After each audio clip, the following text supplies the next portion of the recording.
messages and information about GMOs. And I'm sure at some point you didn't even know the one to believe. Now you're about to know the one to believe. Because, I mean, this show is purely independent, purely a conversation that's going to unravel facts. Okay, so if you're on WhatsApp, I would like to hear from you. Yes, you can shoot me a text and 0809030646. That's the WhatsApp number. And I would love you to tell me what you think about GMOs, genetically modified organisms. So you can have GMO animals and you can have GMO crops. So today we're talking crops. But we have a professor that is here to help us understand how GMOs work. And we have a farmer that is joining us from his farm to tell us what he thinks about it and whether he's ever going to work with it. It's Talking Figures right here on 92.3 Nigeria Info. Let's get into the conversation.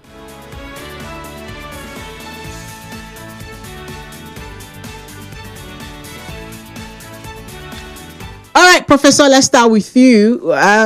What exactly, in the everyday man's language, tell us, what exactly are GMOs and how do they differ from every other thing that we've always known? Okay, let me start by really explaining the essence of life. Whether plants, animals, fish, we're all made up of cells. And in the nucleus of the cell, we have what we call the DNA. And in that DNA, we have genes. And these genes, they code for the characters of an organism. And that is why, through the DNA, the traits, the physical appearance of an organism is passed from one generation to the other. So, these genes are responsible for the physical appearance, the features, the traits of every crop. Okay. So when you talk about modification, it's all about ordering these genes that at the end product, the protein they were supposed to express will be altered. So it's a normal thing that happens every now and then. Naturally, there are genetic modifications through mutations, and also even in breeding, we can modify crops, and that is why you see different varieties of crops. It's as a result of genetic modification. So it can happen naturally, it can happen artificially. Yeah, it can. Okay. And even if you go into the Bible, like in Genesis chapter 30 from 37 to 43. The sheep thing, right? Yeah, you saw the manipulations Jacob did. Those are manipulations, modification of genes. But because some people are not reading the Bible, some people don't read the Bible, tell us about it. Because I read the Bible, some people do not. So let's tell them. Yeah, what really happened in that scenario was Jacob had a deal with Laban where he wanted more of the sheep. And he told Laban all the speckled the sheep that come with different colors will be mine, while the pure ones will be yours. So there was a way he was able to manipulate them, that most of them came out speckled because he wanted more of them. So that is genetic modification. But in our own day today, because of the advance of technology, we can, in the lab, modify these genes so that the end products. Okay, let me say this. There is a gene responsible for the shape of your eye, the color of your eye, the color, everything about you, there is a gene responsible for it. So one can decide to say, okay, we want you to be fair. We can go deep and alter those genes responsible for coat color, okay, or the color of your crops. So today, there are modifications that are going on now. And why are we doing these modifications? We want more food on the table. We want crops that are resistant to diseases. We want crops that are resistant to pests.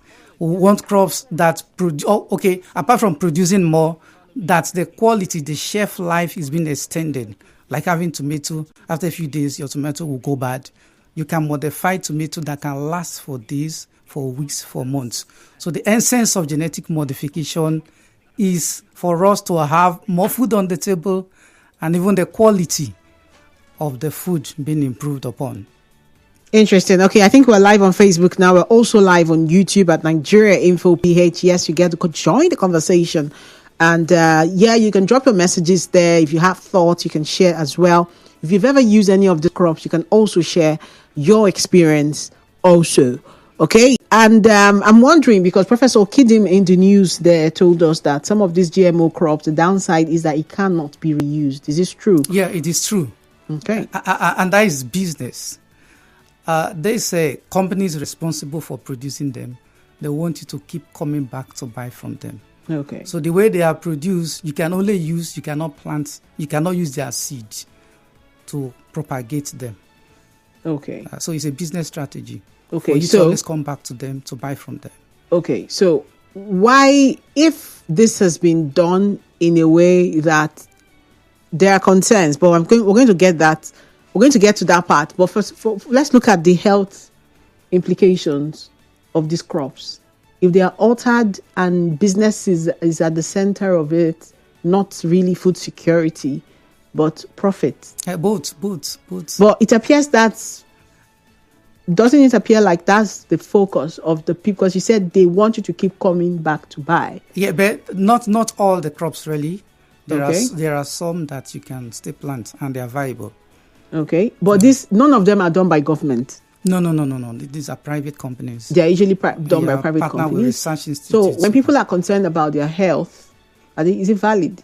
Yeah, sure, it is. Why? Okay, in genetic modification, there are two things I want to explain here. We have what we call gene editing, and then we have the modification proper. In gene editing, which we're even using in human health today in curing diseases, there are sections of the DNA sequence that can be excised out, that can be modified for you to have a different product without introducing a foreign gene. So the issues or the concerns of people really is when foreign genes are introduced in the modification. All right. So that is where concerns come in. What's your take on Nigeria's capacity to regulate technology safety like this? Nigeria, it is possible. Do we have the capacity at the moment?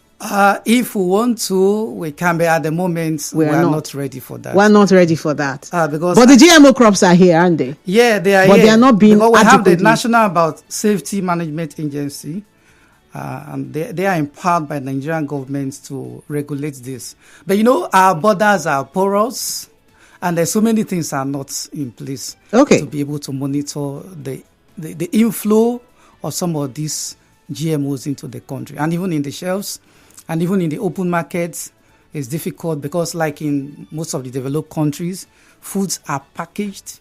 You go walk into the store and buy. But in Nigeria, they are not packaged, so it's very difficult for you to know which is modified, which is not. Okay, we're going to go on a short break now. And when we return, we'll talk to the farmer. He's in his farm. And he's going to talk to us and let us know what he's been experiencing when it comes to GMO crops. And then if you want to continue to use the native crops, is anything stopping us in the future? What's in it for the everyday Nigerian? And who is ensuring that people are kept safe and can make their choice? Yes, it's Talking Figures on 92.3 Nigeria Info. My name is Chioma Ezenwafo. We'll be right back.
Talking Figures, the 2 p.m. hour, we talk figures on Wednesdays. My name is Chioma Ezenwafo, and yes, we've been talking GMOs, the seeds, and all you have to know to separate facts from fears. And I have a professor of molecular genetics in the studio, and he's been explaining the science behind GMOs. I also have a farmer. He's the chief farmer at Billionaire Farms here in Rivers State. He's also the president of the Association of Farmers and Food Processors in Rivers State. Mr. Chisom Dike is also here. And before that break, we were able to look at the idea, the health implications, and Nigeria's capacity to regulate this. And the professor, one thing he said before that break was that we do not have we have the capacity, but we are not doing it yet. That's what you said, right? Okay, so it's time to talk to the chief farmer. Literally, you're the chief farmer. Hello, Chisom. Thank you for being here. Yeah. Thank you for joining us from your farm. Can you hear me? Yeah. Yes. I can hear you. Could you hear the professor when he was explaining the science behind GMOs? Yes, I heard all of it. And actually, I'm at the farm. I hope the background sounds is not disturbing you at the studio. Not yet. Okay, so fine. I had the Prof. Thank you, Choma. Thank you, Prof. Your explanations are very valid and educative. But one of the problems we have is what you are settling now, Choma, because lack of awareness, information is one of the key factors affecting the use of GMO. We hear different informations, different informations and different ideas here and there. We actually do not know what is the truth about it, but Prof has been able to give us some analysis now that's brought a broader view of what the GMOs are and what they're all about. Good for the GMOs, seeds, and all the rest of them. The information that come with them are exciting. They are going to be pest resistant, disease resistant, long shelf life, meaning if I have done pepper and I can keep it for a month before it gets spoiled, these are good informations that we embrace. But the snag there is, how are these things being done? What are the implications to our health, to the environment? And the worst of it is that we are dependent on those companies that produce these seeds, dry them, and use it for the next season. You cannot achieve that. So you must always go back to the companies or to the shops to buy these seeds. For us, it's like a monopoly, and it becomes, like he quoted the Bible, God has given us land and food for us to go and reproduce and feed the nation. But when we have to depend on certain companies and certain foundations that are sponsoring these GMOs, what if they don't sponsor them again tomorrow? What if they decide to withhold some things? It becomes food scarcity can arise from here. But apart from that, we are excited about it, even though it's not been very rampant in Nigeria. I think one of them that has really come into the market is the telomerase. I think it's called telomerase. Prof, would that be correct? Yeah, you're right. The one by Bill Gates.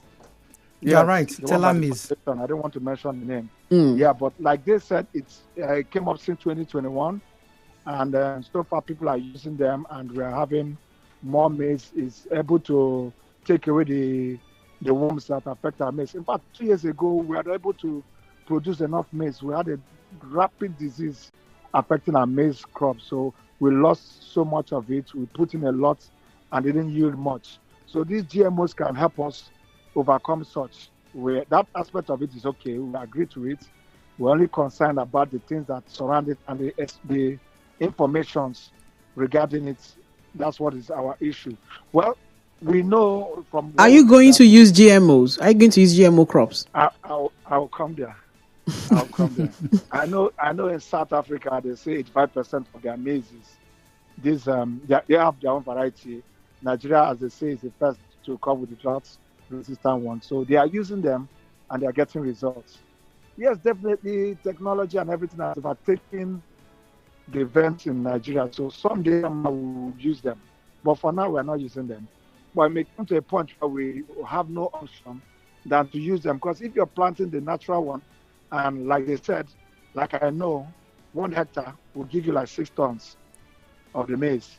But we hear that with teller maize, you're going to get 10 tons from 1 hectare. I mean, Choma, check it out now. Who want to stay with the 6 tons rather than make 10 tons of more money at the same time, the same speeds? But there are concerns. For now, we're not using them. For now, we're not ready. But I know eventually we will use them. Okay, let's talk about those concerns. As a farmer, what are the concerns for you? Number one is we going back to them to get the seeds. There is no what we call seed saving. If I plant okra and I harvest some, I leave some to dry and I get the seeds I get is 10 times what I bought. So it makes me go back to my farm with those seeds. But with the GMO seeds, I cannot go back with those ones. I have to go back to buy them. That's one concern. Second concern, the cost is highly expensive. There are some habanero pepper seeds that are 105,000 for a seed pack of 1,000 seeds inside, and you're buying it for 105,000. Why the local ones you buy for 5,000? There are some for 25,000. So the cost is enormous for us as farmers. So you need a lot of money to do that. Then thirdly, what we hear about the health hazards and all the rest. But again, some of these GMO seeds do not produce the quality of what we expect. Have you eaten the agric banana and the native banana? Yes. And the taste is different. The taste is different. So we don't know what the GMO, maybe Prof will be able to highlight on that. We don't know what it will be like when we use these GMO seeds. We don't know what it will come up with. We know the quantity will be more. We know shelf life more. But at the end of the supply, at most times they expose this. They do not tell us. They don't give us this little bit. And from no to get into it. Again, continue on this. We will likely forget local threats on it. We'll begin to have. Okay. Problems why genetic modified systems the very native, because today people will tell you I need native goat. I need everything is native. We like native. It's part of the country, and I think we're not worthy with GMOs in Nigeria. A lot of people still believe in organic, like they call it in America, for instance. They call it organic. They call it native. We want our native guy, native everything. Why they say this, or even have to say to the native ones? This one is the blessing of right. That God has made it. And let's even take local chicken. It's of the local chicken. It's very agric fowl. So it's natural. It's just that why we. Okay, let me clarify this. Okay. It's not all modifications that involve foreign genes. So, even I want to anybody is scared of GM. It's the foods that transgenic that as variety of ice that are doing very, very, very well. So in this country, we have improved varieties of us and animals that are doing better than our indigenous varieties, which are not genetically differentiated. So instead of improved varieties of crops than we can use, whether rice, like the taste you talked about, is natural. So you can't get it all now. Right. You can't be fat and also. Would you say that what you just explained, because what did you call it, improved? Yeah, improved. It appears to be different from the GMO that we're talking about, which is usually imported. But any genetic modification that people get, we do it in the lab, not in the farm. It's just that the one in the farm. Sorry, he said something. What did you say, Mr. Chisom? Can you create a balance? If you take, for instance, you don't see the local fowls again. Yeah, no, sir, I'm backing what you are doing because that is my field. We're getting scared. We're losing our indigenous and natural ones. Yeah. So that's another question I was going to ask. That concern is very, very valid because some of us in genetics were so scared because the time will come that we'll no more have our native germplasm anymore, which is very, very risky. Because as I told you, ours is far, far better in so many areas than the foreign breeds. Why are people attacking, I don't know if you're aware, the teller maize, and I don't know if you're aware, but a lot of people are very concerned. There was a lot of attack on the likes of Bill Gates and, the foundation and what they are doing and GMOs. Why do you think people are that bothered? I will not go into detail about that because if you go online, you hear so many things about Bill Gates. Yes. Let me not say them. Apart from even there's so many research people say is funding in quotes to you understand. Yes. So anything coming from Bill Gates, people will just assume. Okay. You understand? But when we look at the facts, should people be bothered? No. In this context, no. How do we ensure that people have a choice? Like, how do we ensure? Because the farmer just said that we have a lot of the natural seeds. Like you said, this is a natural. You can't do anything about it, right? How can we ensure that the both crops are always available, that people can always make that choice? Because you said something else again. The borders are porous. You may not know the difference between the genetically modified ones and the ones that were not genetically modified. So how can we ensure? How can Nigerians get to the point where they can hold government accountable enough to ensure that? Because I know that when I went to America, for instance, when you enter the supermarkets, you're going to see it when it's organic. You're going to see the organic peppers and the ones that are not organic. You have that choice, and you can choose the one you want. How can we get Nigeria to that point when it comes to our foods? Yeah, I did part of my PhD in the US too, so I understand what you are saying. Before I even answer your question, we have not fully exploited what God has blessed us with. That's why I'm even talking about genetically modified foods. See the land that we have. See all the resources. Have we used them? That we're saying we don't have enough food. So to start with, let's address the issue of food insecurity in the country. And so many reasons. Security, people go to farm because of harassment fights, because of militancy. Even in the north, Boko Haram and the likes. So let's even use checking borders and all that. Let's solve the issues surrounding. Yeah. We're more than enough to eat in this country and export. Because as you also identified, and everything about God has blessed us are unique. The quality is there. So, answering your question, I was able to do the National Safety Management Agency, because they are in charge. NAFDAC and all that. It will take so many are not, and it's a lot of work. Let's put the phone line now. Let's hear from the farmer. What do you think? It's going to put the local away from this. Like I said, because of the seeds, the local may not be able to afford seeds for the GMOs. Why is better the GMOs double we have produced? So it's going to put you out of the business, put you out of the market. So you're going to have over 70% of farmers out of business. And you don't have to believe from the wealthy that think that agriculture is a way of making more money. Get this GMO from where I get it and flood the place.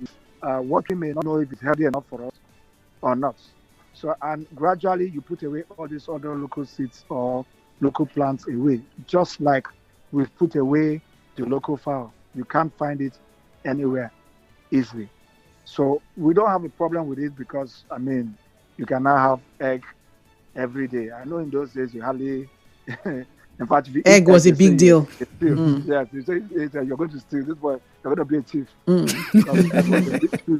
But now everybody can pick up as much as they want. Yes, which is good. So do we continue in this trajectory and forget about the people that have survived us till this level?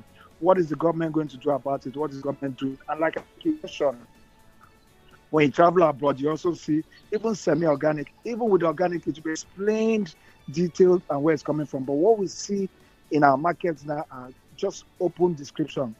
This seed, blah, blah, blah, improved variety. That's what we see on the packages. No description, no disadvantages. No one to hold accountable. No one to account. So what the government doing? What is doing to of this? Like the information is not decided. Farmer people, in fact, about certain farmers don't know what is more. It sounds weird. If not from this informed, but that's why I appreciate what you're doing to the church. And people will hear this and begin what it is. Coming to the vision as not discriminations, what the health sectors, people are agitated thinking this foundation. So one day you just play God. You everything for the survival of your home. How do we ensure farmers aren't trapped in dependency sites? We ensure that doesn't. I'm going to have a conversation, but let's put the phone lines. I see that hear what rivers people have to say about it. The phone line on the spot 817-923-0002. You can also call 0817-3003. Hello, afternoon. Welcome to Talking Fields. Yes. Open space about time this. In social, we don't have government. What is the concept of GMO that is able? If one trade that is being international, that is an executive order not to make none of how much for those finding their winter country. It has been most of the oranges you buy on the street, don't that. Often you have seed in them. Most of the mangoes You where are they coming from? Oh, they are coming from the north. This is our mentality. So if the GMOs are here, they are coming from north. And this varieties, the federal government established a media environment and government called Biostar AG in Bayelsa State. As I come from us, I've never seen one of Hello? We need to talk about talking about products that come into this one with already in. Your center in this for the past 6 months. Gather information. We want which products are here and they should define the fruit. Don't be surprised. Even if we just come here now, they can so valuable. Our people identify it. Because even the that is even mine. I wish I can compare to read back and I will do it. The president of the state of them that was of this country ask how many. Even the most of people from here from to warehouse, community, you see now. Yes, will come. To hear them come, will consume it, which community is a lot of viruses like kidney stones and the of it. Our people, they will be making me. By right, if we have people that so dead enough, no, should have bought mass agricultural products from our traditional varieties, from the concept of promoting. All right, Mr. Zion.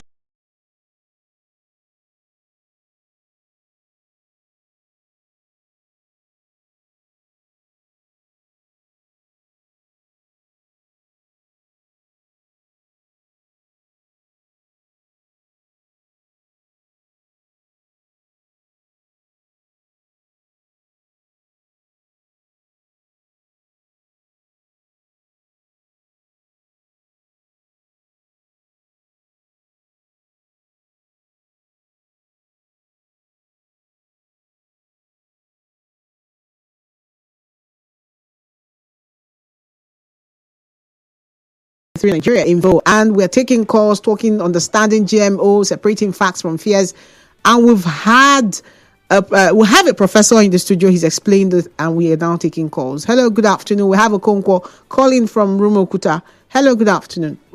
Good afternoon, ma. Yes. Are you doing GMOs, or they should leave you alone? Was a period in which every human being was engaged in farming work. And the foods that they produced then were natural foods, full of ingredients and natural strength that built the body of people and made them to live up to 150, 130, 140 years. And they had their way of preserving their crops.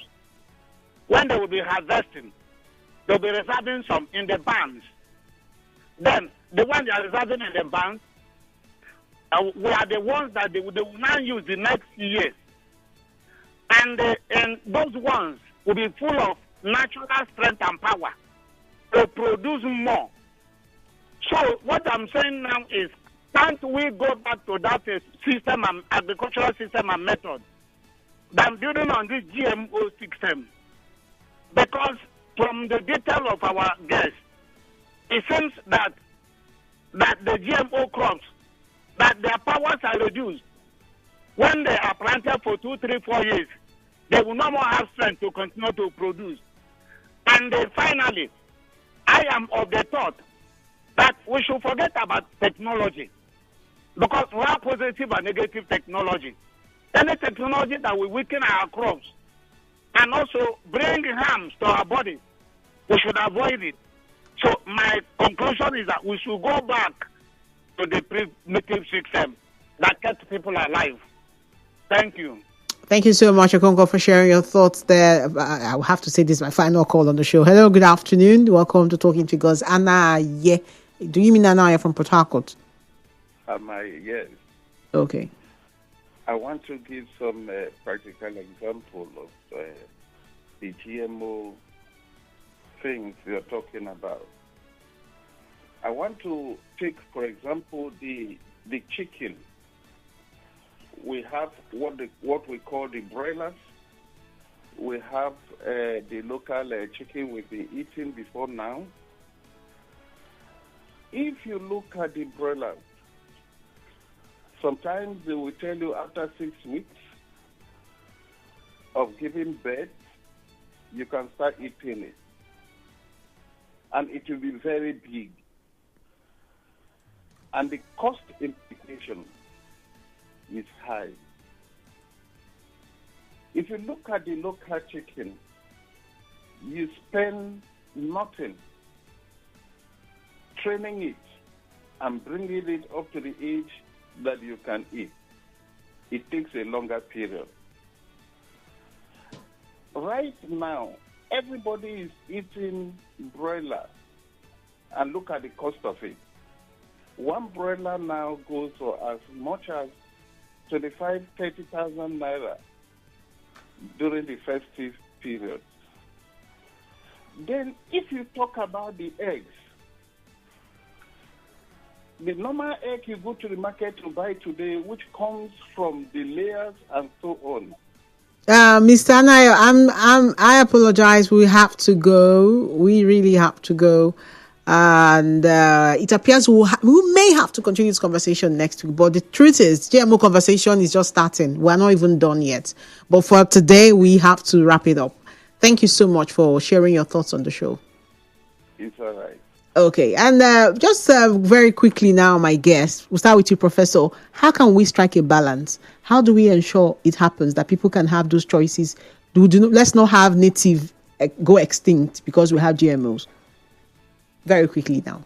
The government has to set up a mechanism. Please say that again.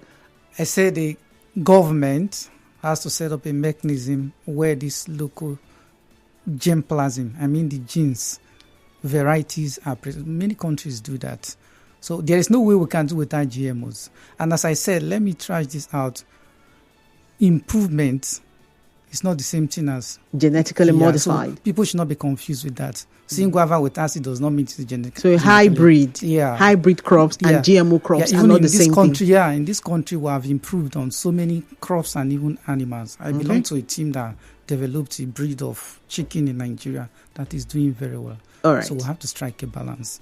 Thank you so much, Prof, for making time to be on the show. We're definitely going to talk about this. There's so much to unpack and very little time. Yeah. Okay, Mr. Chisom, you're still there, right?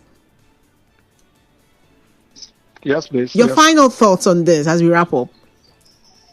Oh, okay. Well, we as farmers are okay with not okay.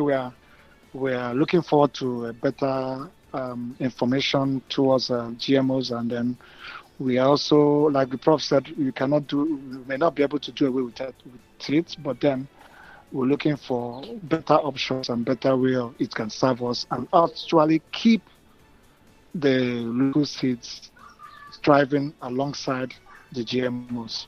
Thank you. Thank you so much, Chief Farmer at Billionaire Farms, Mr. Chisom Dike there. Thank you so much for making it to the show today. All right. Thank you. All right. Okay, that's it on Talking Figures. Professor of Molecular Genetics from University of Port Harcourt, Professor Brilliant. Thank you so much for making it to the show today. Thank you for inviting me. All right. So that's it on Talking Figures. We'll talk business every Wednesday at 2 p.m. My name is Chioma Ezenwafo. And yes, we'll do this again next week, Wednesday. Until then, chew on this. If you're a business owner, do with this what you will.